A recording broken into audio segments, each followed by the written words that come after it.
بچپن ہی سے محنت مزدوری کرنے لگے. ظاہر ہے جب مالی حالات اچھے نہیں تھے تو انہیں بھی اپنے والد کا ہاتھ جو ہے وہ بٹانا پڑا, اور انہوں نے اس کے لیے جو ذریعہ معاش اختیار کیا وہ محنت مزدوری تھی.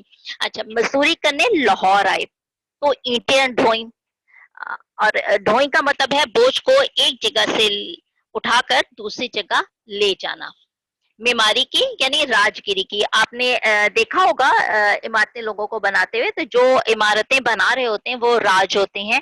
تو اس کا مطلب نہ صرف انہوں نے مزدوری کی بلکہ وہی مزدوری کرتے ہوئے یہ تھوڑا بہت عمارت سازی کا کام بھی سیکھ گیا, اور انہوں نے راجگیری بھی کر لی. چوکیداری کرتے رہے, چپڑاسی اور مالی بھی رہے, یعنی مختلف انہوں نے شعبے جو ہیں اختیار کیے. جیسے جیسے انہیں روزگار جو ہے وہ ملتا رہا اسی حوالے سے یہ کام کرتے رہے. اسی دوران میں لائبریریوں میں بھی جاتے رہے اور مطالعہ جاری رکھا. یعنی اگرچہ پڑھائی کا جو ایک سلسلہ تھا وہ ان کا ختم ہو گیا تھا, لیکن اس کے باوجود ان کے اندر ایک شوق موجود تھا. اس حوالے سے یہ لائبریریوں میں جاتے رہے اور انہوں نے مطالعہ جو ہے وہ جاری رکھا, یعنی کتابیں پڑھنی جو ہیں وہ جاری رکھی. موضوع طبع تھے, اس ترکیب کو اچھے انداز میں سیکھے. موضوع طبع سے کے حوالے سے میں نے آپ کو پہلے بھی بتایا تھا, دوبارہ بتا رہی ہوں کہ وہ شخص جو شعر کہنے کی صلاحیت اپنے اندر رکھتا ہے, اور یہ قدرتی صلاحیت ہوتی ہے, اس کو انسان خود سے اختیار نہیں کر سکتا. کوئی شک نہیں, شاعری کا باقاعدہ ایک علم بھی موجود ہے, اور اس کو علم عروض بھی کہتے ہیں. یعنی اس میں یہ اندازہ لگایا جاتا ہے کہ شاعر جو شعر کہہ رہا ہے وہ وزن کے مطابق ہے یا نہیں. تو اس کے لیے مختلف اوزان بھی وضع کیے گئے ہیں.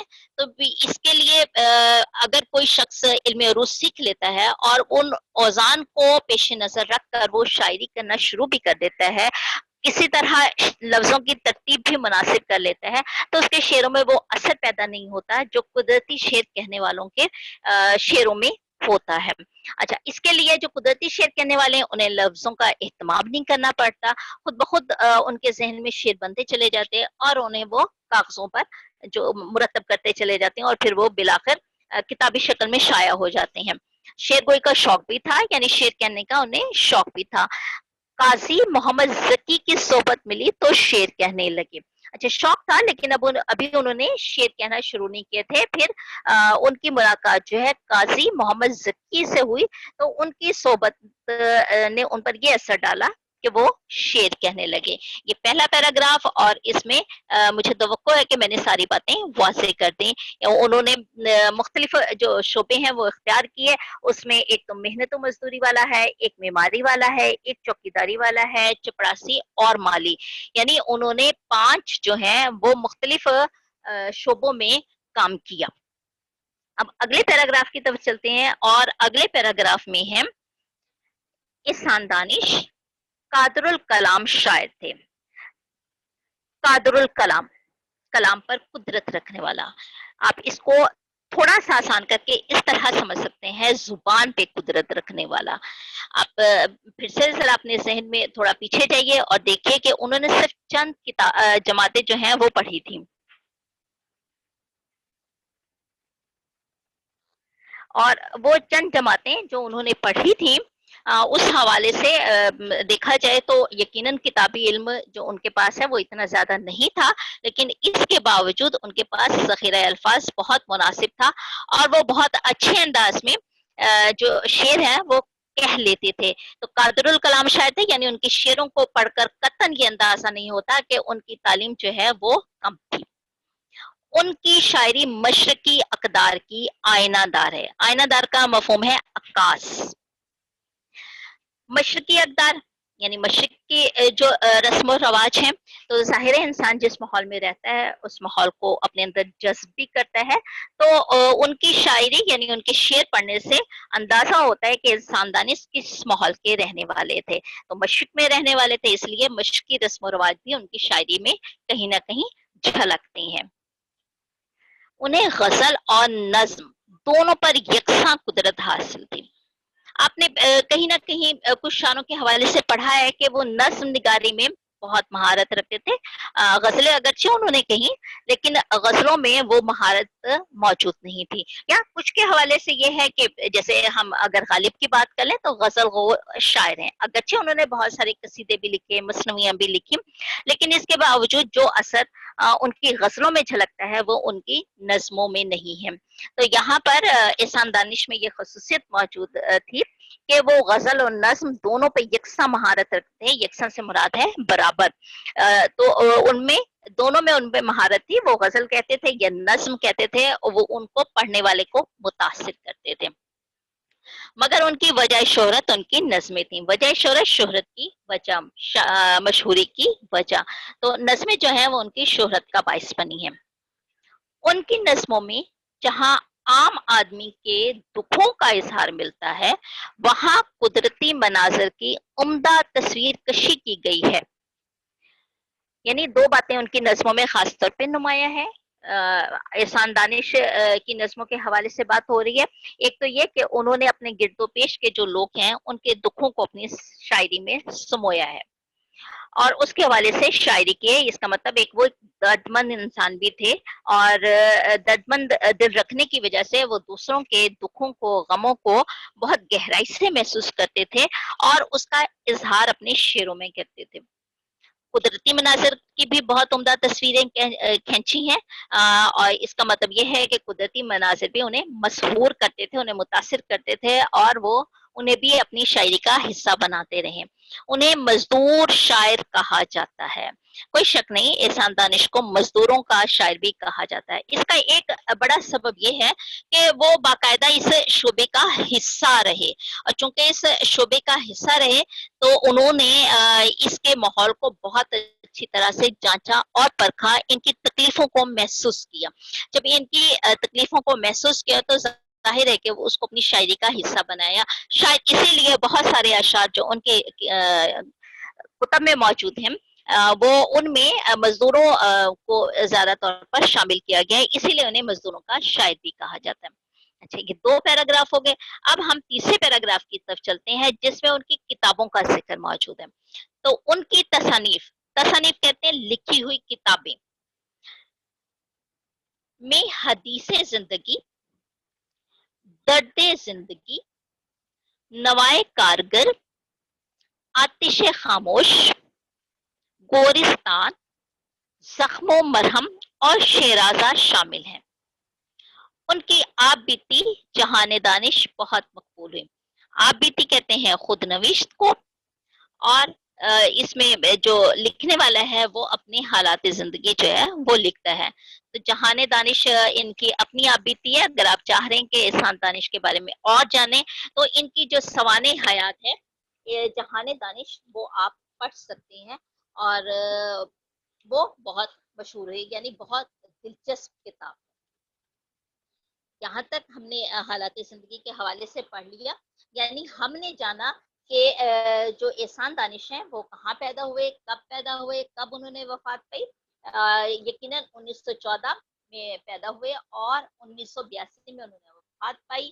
ان کا جو نام ہے وہ احسان الحق, تخلص دانش, اور اسی لیے احسان دانش کے کلمی نام سے مشہور ہوئے.